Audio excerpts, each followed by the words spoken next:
صلى الله على محمد صلى الله عليه وسلم. قال حدثنا عبد الله بن يوسف قال أخبرنا مالك عن هشام بن عروة عن أبيه عن عائشة أم المؤمنين رضي الله عنها أن الحارث بن هشام رضي الله عنه سأل رسول الله صلى الله عليه وسلم فقال يا رسول الله كيف يأتيك الوحي؟ فقال رسول الله صلى الله عليه وسلم أحيانا يأتيني مثل صلصلة الجرس وهو أشده علي فيفصم عني وقد وعيت عنه ما قال وأحيانا يتمثل للملك رجلا فيكلمني فأعي ما يقول. قالت عائشة رضي الله تعالى عنها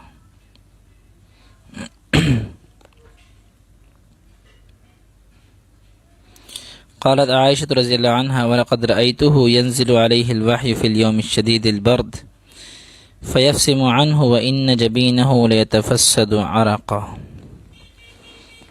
یہ ہے صحیح بخاری کی دوسری حدیث، کتاب الوحی، وحی کے متعلق ہے۔ ہم سمجھیں گے، ہم جانیں گے انشاءاللہ اس حدیث سے کئی سارے نکات، بہت ساری باتیں۔ اللہ رب العزت سے دعا ہے کہ رب العزت ہمیں حدیث مصطفیٰ کو کما حق ہو سمجھنے کی توفیق عطا فرمائے، اللہم آمین۔ یہ روایت ہے سیدہ عائشہ ام المؤمنین رضی اللہ عنہا سے، فرماتی ہیں ان الحارث بن ہشام رضی اللہ عنہ سأل رسول اللہ صلی اللہ علیہ وسلم، ایک صحابی حارث بن ہشام رضی اللہ عنہ انہوں نے سوال کیا اللہ کے رسول صلی اللہ علیہ وسلم سے،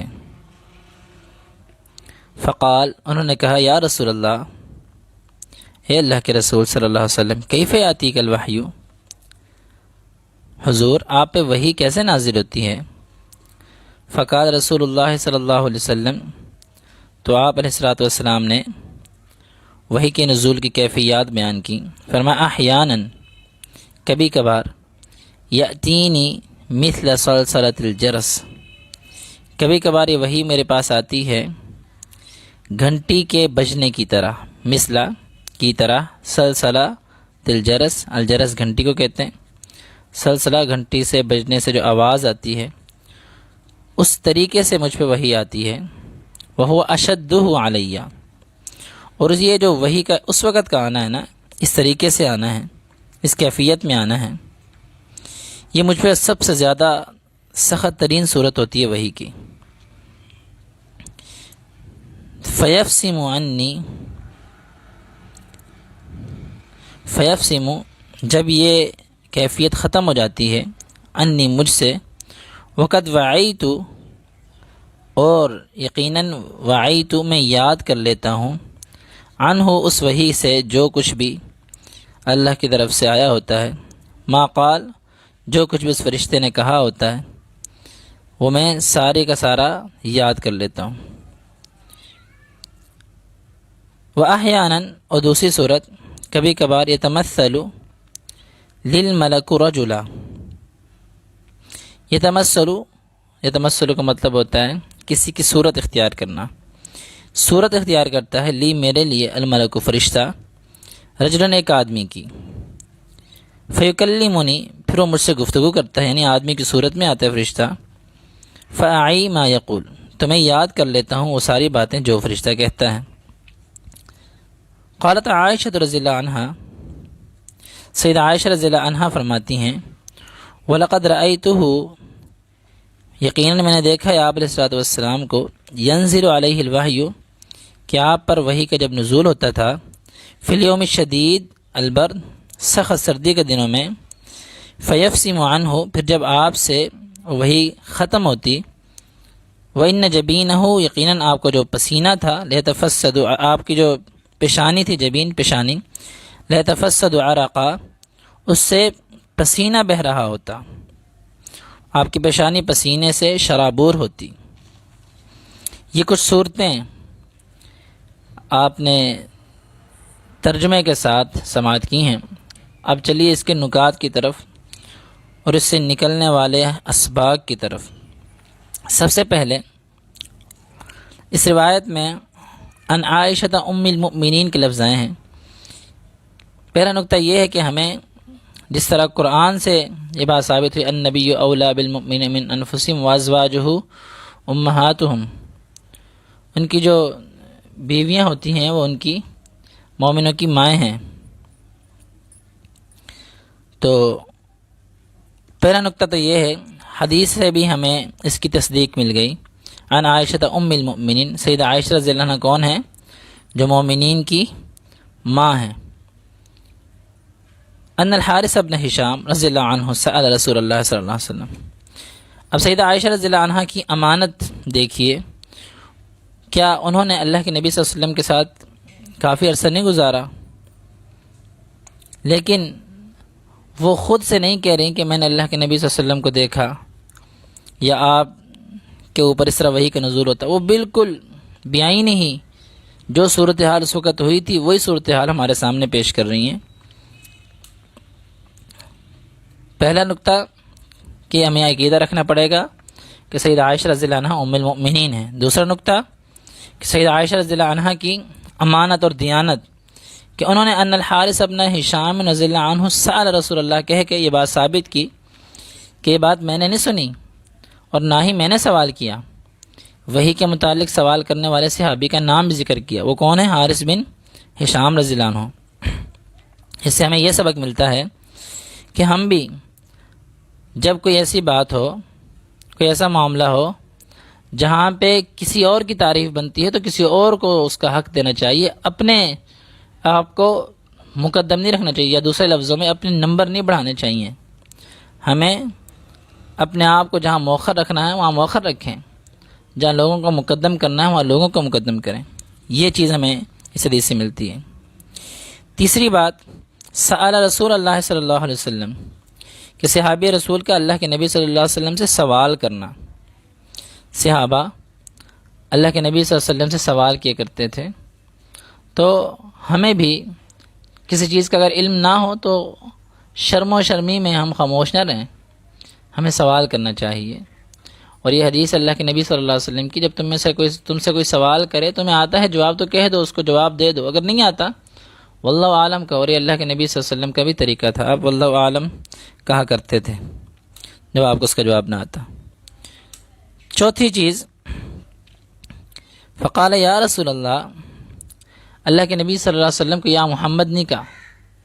ادب، صحابی رسول کا ادب دیکھیے، اے اللہ کے رسول صلی اللہ علیہ وسلم، یا محمد، اے محمد۔ حالانکہ جو سختی سے کفار وغیرہ بات کرتے تھے وہ محمد کہا کرتے تھے، کیونکہ وہ اللہ کے نبی صلی اللہ علیہ وسلم کو رسول نہیں مانتے تھے۔ اور اسی جملے میں پانچواں نقطہ میں ملتا ہے کہ اللہ کے رسول صلی اللہ علیہ وسلم، یہاں پہ اللہ کے نبی صلی اللہ علیہ وسلم جو ہیں وہ اللہ کے رسول بھی ہیں، رسول اللہ کہا گیا، جیسے ہمیں قرآن سے ملتا ہے یا ایھا الرسول بلغ ما انزل الیک من ربک، ایسے حدیث سے ہی مل گیا۔ اور اسی جملے میں چھٹا نقطہ وہ کیا ہے؟ یا رسول اللہ، صحابہ کرام کا یہ عقیدہ تھا، اس عقیدے کو صحابہ لفظی طور پہ بھی کہا کرتے تھے۔ یہ 6 نکات کے بعد کیف یاتیک الوحی، سوال ہوتا ہے اللہ کے نبی صلی اللہ علیہ وسلم آپ کے اوپر وحی کا نزول کیسے ہوا کرتا تھا، وحی نازل کیسے ہوتی تھی، آپ کے پاس وحی کیسے آتی تھی؟ کیوں؟ وحی ایک دین کا اہم جو ہے وہ حصہ ہے، اس کے بغیر دین کچھ بھی نہیں ہے۔ اس لیے وحی کے متعلق اگر کوئی سوال کر رہا ہے تو اس کی اہمیت دیکھیے کتنی اجاگر ہوتی ہے۔ اب کیا ہوا؟ فقال رسول اللہ صلی اللہ علیہ وسلم، اللہ کے نبی صلی اللہ علیہ وسلم سے سوال ہو رہا ہے، احیاناً، آپ جواب دے رہے ہیں، احیاناً یاتینی مثل صلصلۃ الجرس۔ احیاناً لفظ کہنے سے معلوم ہوتا ہے، احیاناً کا مطلب ہوتا ہے کبھی کبھی، مطلب ہوتا ہے، معلوم ہوتا ہے کہ جی وحی کے نزول کے کئی طریقے ہیں، صرف ایک ہی طریقے سے وحی نازل نہیں ہوتی۔ یہ ہمارا 7واں نقطہ ہے، مختلف طریقوں سے وحی کا نزول ہوتا ہے۔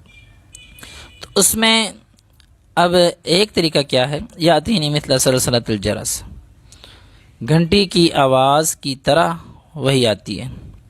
وهو اشدہ علیہ، اور یہ جو صورت ہوتی ہے نا، مطلب آپ دیکھیں آپ سوئے ہوئے ہوں یا جاگ رہے ہوں اور گھنٹی بجنا شروع ہو جائے، آپ کے کانوں میں گھنٹیاں بج رہی ہوں، ایک تو ہے کہ دور نہیں کانوں میں گھنٹیاں بج رہی ہیں، تو آپ کی اس وقت کیا کیفیت ہوگی؟ تو وہی جب نازل ہوتی تو اس کی کیفیت ایسے ہوتی تھی، معلوم ایسے ہوتا تھا کہ جیسے گھنٹیاں بج رہی ہیں، حالانکہ گھنٹیاں بجتی نہیں تھیں لیکن معلوم ایسے ہوتا تھا، اس کا احساس ایسے ہوتا تھا۔ احیانا یاتینی مثل سلسلۃ الجرس وهو اشدہ علیہ، مجھ پہ سب سے زیادہ سخت طریقہ تھا۔ اب اللہ تعالیٰ چاہتے تو اللہ تعالیٰ آسان طریقے سے بھی وحی کا نزول کر سکتے تھے، لیکن یہاں پہ سختی سے کیوں کیا؟ سختی سے کرنے کی وجہ کیا بنی؟ اس کی وجہ یہ بنی کہ تاکہ امت کو جب بھی زندگی میں کبھی سختیاں آئیں تو انہیں اللہ کے نبی صلی اللہ علیہ وسلم کی یہ صورتحال سامنے ہو اور وہ اپنی سختیاں بھول جائیں کہ ہم نے اپنے نبی کو بھی تو سختیاں عطا کی ہیں۔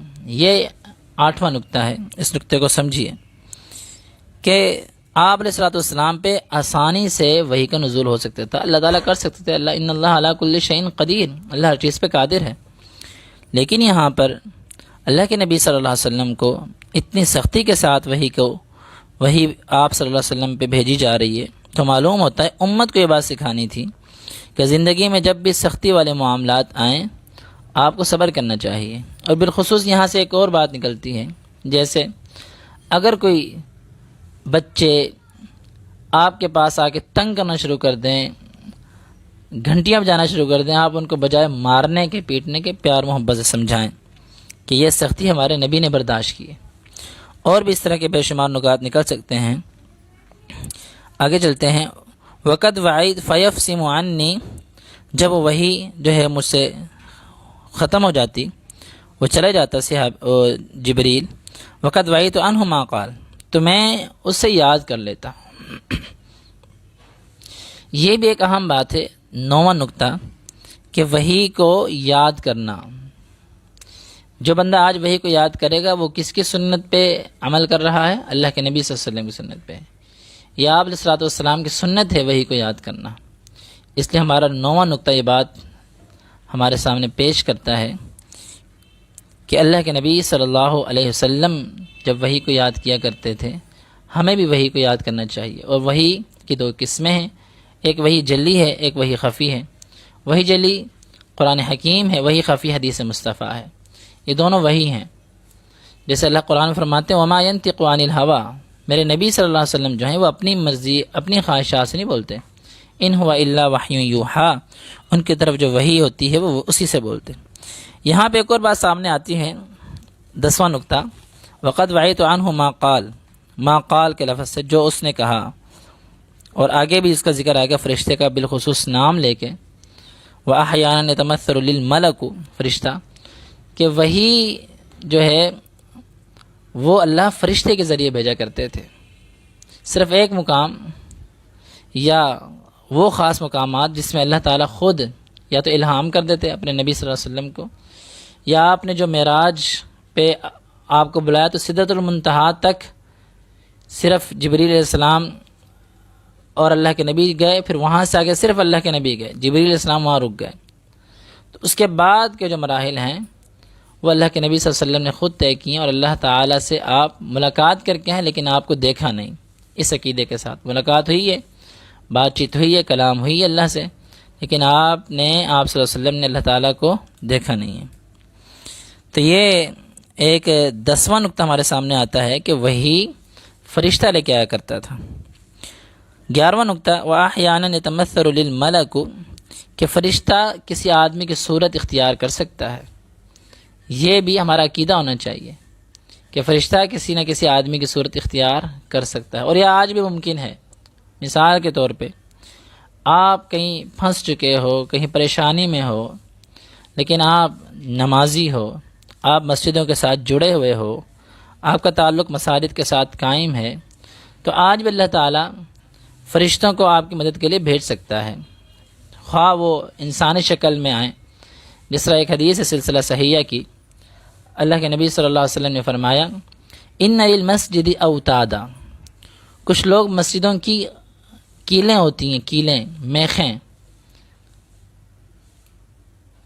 کچھ لوگ مسجدوں کی میخیں ہوتی ہیں، کیلیں ہوتی ہیں، لیکن کبھی کبھار ایسے ہوتا ہے کہ وہ کیلیں سے مراد کیا ہے کہ وہ مسجدوں کے ساتھ جڑ کے رہتے ہیں، ان کو ہمیشہ مساجد کی فکر ہوتی ہے، مسجد میں آنا جانا ان کا لگا رہتا ہے، اور وہ مسجد کے لیے اگر کوئی کام نہ ہو تو پریشان رہتے ہیں، مطلب اس طرح مساجد کے ساتھ جڑے رہتے ہیں. جیسے اللہ کے نبی صلی اللہ علیہ وسلم کی صحیح بخاری کی بھی وہ حدیث ہے کہ سبعۃ یظلھم اللہ فی ظلہ یوم لا ظل الا ظلہ، ابو ہریرہ رضی اللہ عنہ سے، کہ قیامت کے دن 7 قسم کے ایسے خوش نصیب لوگ ہوں گے جن کو اللہ اپنے عرش کا سایہ نصیب فرمائیں گے. ان میں ایک وہ آدمی بھی ہے ورجل قلبہ معلق بالمساجد، جس کا دل مسجد کے ساتھ اٹکا ہوا ہے. تو ہم 11ویں نقطے میں یہ بات واضح کرنا چاہتے ہیں کہ جو مسجدوں کے ساتھ جڑنے والے لوگ ہیں، سلسلہ صحیحہ کی حدیث ہے، اللہ کے نبی صلی اللہ علیہ وسلم نے فرمایا اذا غابوا یفتقدونہم، جب وہ کبھی کبھار مسجد میں نہیں آتے، غائب ہوتے ہیں، تو فرشتے ان کو ڈھونڈ رہے ہوتے ہیں. یفتقدونہم، چاہے وہ انسانی شکل میں ہو چاہے وہ غیر انسانی شکل میں ہو، خواہ وہ غائب ہو کے ڈھونڈے ان کو چاہے وہ حاضر ہو کے ڈھونڈے. مطلب یہ عقیدہ ہمارے سامنے اللہ کے نبی نے رکھ دیا صلی اللہ علیہ وسلم نے کہ فرشتے ان کی تلاش میں رہتے ہیں. اور دوسری بات وَإِذَا مَرِضُوا عَادُوهُمْ، جب وہ بیمار ہوتے ہیں تو آپ علیہ الصلوۃ والسلام نے فرمایا یہ فرشتے ان کی عیادت کے لیے دوڑتے ہیں. تیسری بات وَإِذَا كَانُوا فِي حَاجَةٍ أَعَانُوهُمْ، جب وہ لوگ کسی ضرورت میں ہوتے ہیں، ان کو کوئی پریشانی لاحق ہوتی ہے، ان کا کوئی کام نہیں ہو رہا ہوتا، أَعَانُوهُم، تو فرشتے جا کے ان کی اعانت کرتے ہیں. یہ ہے وہ جملہ جس سے محسوس ہوتا ہے کہ اگر ان کو ظاہری طور پہ ضرورت ہوتی تو اللہ تعالیٰ فرشتوں کو انسانی شکل میں بھی بھیج سکتا ہے ان کی اعانت کرنے کے لیے، ان کی مدد کرنے کے لیے. تو یہ 11واں نقطہ ہمارے سامنے آتا ہے کہ فرشتہ مردوں کی صورت اختیار کر سکتا ہے. یہ ہر لفظ رجلاً مرد کے ہے، اور اللہ کے نبی صلی اللہ علیہ وسلم کے پاس مردوں کی صورت میں آیا کرتا تھا. بالخصوص ایک صحابی تھے آپ علیہ الصلوۃ والسلام کے، ان کا نام تھا دحیہ کلبی رضی اللہ تعالیٰ عنہ. ان کی شکل میں آیا کرتے تھے، دحیہ کلبی رضی اللہ عنہ کی شکل میں. یہ 11 نکات ہمارے سامنے آ چکے ہیں. اب اگلے حصے میں بھی آپ کیا فرماتے ہیں فَيُكَلِّمُنِي فَأَعِي مَا يَقُولُ، پھر وہ مجھ سے گفتگو کرتا. اسے معلوم ہوتا ہے کہ فرشتے جب ظاہری صورت میں آئے تو وہ گفتگو بھی کر سکتے ہیں. یہ 12واں نقطہ ذہن میں رکھ لیجئے اور لکھ لیجئے. فَأَعِي مَا يَقُولُ، آپ نے فرمایا پھر جو وہ کہتا ہے میں اسے یاد کر لیتا ہوں. یہ نقطہ ہمارے پاس دوبارہ آ رہا ہے اس وضاحت کے ساتھ کہ ہمیں بھی یاد کرنی چاہیے باتیں، ہمیں بھی وحی کو یاد کرنا چاہیے، ہمیں حدیث مصطفیٰ یاد ہونی چاہیے، ہمیں قرآن کی آیات یاد ہونی چاہیے. فَأَعِي مَا يَقُولُ، جو وہ کہتا میں اسے یاد کر لیتا. قالت عائشہ رضی اللہ عنہ، یہ یہاں تک تھی حدیث، احیاناً سے لے کے ما یقول تک اللہ کے نبی صلی اللہ علیہ وسلم کا فرمان تھا. اب جو ہے وہ سیدہ عائشہ رضی اللہ عنہ کا اپنا قول ہے. وہ کیا کہتی ہیں وَلَقَدْ رَأَيْتُهُ. یہاں پہ ایک اور بات آپ ذہن نشین رکھیے کہ جہاں بھی عربی زبان میں قد کے ساتھ لام آ جائے، قد کے ساتھ لام لقد ہو گیا تو اس کا معنی قسم میں ہو جاتا ہے. یہ 13واں نقطہ لکھ لیجئے کہ قد کے ساتھ جہاں بھی لام آ جائے تو معنی قسمیہ ہو جاتا ہے. لقد وَلَقَدْ، اور قسم سے. رأیتہ، میں نے آپ علیہ الصلوۃ والسلام کو دیکھا ہے. ینزل علیہ الوحی، کہ آپ پر وحی کا نزول ہوتا. فی الیوم الشدید البرد، سخت سردی کے دنوں میں. سردی کے دنوں میں وحی جب نازل ہوا کرتی تھی تو آپ کی حالت کیا تھی؟ فیفسم عنہ، وحی جب ختم ہوتی، وَإِنَّ جَبِينَهُ لَيَتَفَسَّدُ عَرَقًا، آپ کی پیشانی پسینے سے شرابور ہوتی تھی. تو ان جملوں سے معلوم ہوتا ہے کہ سخت سردی کے دنوں میں تو پسینے کا آنا ممکن نہیں ہوتا، لیکن وحی کے نزول کی کیفیت جو آپ نے خود بتائی تھی کہ یأتینی مثل صلصلۃ الجرس، اتنی سخت ہوتی تھی کہ اس سختی کی وجہ سے آپ کے جسم اطہر سے پسینے نکلنا شروع ہو جاتے اور آپ پسینے میں شرابور ہو جاتے تھے. تو یہ 14واں نقطہ لکھ لیجئے کہ اللہ کے نبی صلی اللہ علیہ وسلم کو صحابیہ سیدہ عائشہ صدیقہ رضی اللہ عنہا نے بذات خود دیکھا. آپ کی وہ بات جو آپ نے خود بتائی اس کی تصدیق سیدہ عائشہ صدیقہ رضی اللہ عنہا نے کی. وہ کیا کی کہ سخت سردی کے دنوں میں بھی وہی جب ایسے نازل ہوتی تو آپ کا جسم، آپ کی پیشانی جو ہے وہ پسینے سے شرابور ہوتی تھی۔ یہ 14 نکات اس حدیث سے ہم نے اخذ کیے ہیں۔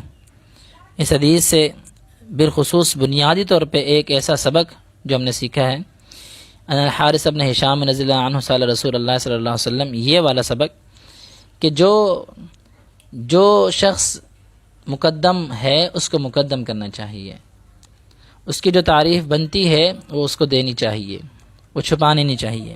ایک یہ سبق ہم نے اخذ کیا۔ دوسرا سبق کہ وحی کو ہم نے یاد کرنا ہے، وحی کو ہم نے یاد کرنا ہے۔ تیسرا سبق، اگر ہمیں کوئی بات نہیں آتی تو ہم نے سوال کرنا ہے، لوگوں سے پوچھنا ہے، جس سے قرآن نے کہا فَاسْأَلُوا أَهْلَ الذِّكْرِ إِن كُنتُمْ لَا تَعْلَمُونَ، اگر تمہیں علم نہیں ہے تو تم اہل ذکر سے، علماء سے سوال کرو، پوچھ لو۔ تو یہ چند اسباق جو ہیں، اور بھی بہت سے اسباق نکل سکتے ہیں۔ ایک یہ سبق ہم نے ام المؤمنین سے اخذ کیا تھا کہ ہمیں یہ عقیدہ رکھنا پڑے گا کہ سید عائشہ اور جتنی ازواج ہیں اللہ کے نبی صلی اللہ علیہ وسلم کی ہماری مائیں ہیں، ام المؤمنین۔ دیانتداری کا بھی وہ یہ یہاں سے دیانتداری ثابت ہوتی ہے کہ حارث بن ہشام رضی اللہ عنہ والی کہ جو جس کا حق بنتا ہے اسے دیا جائے، یہ دیانتداری اور امانتداری ہے۔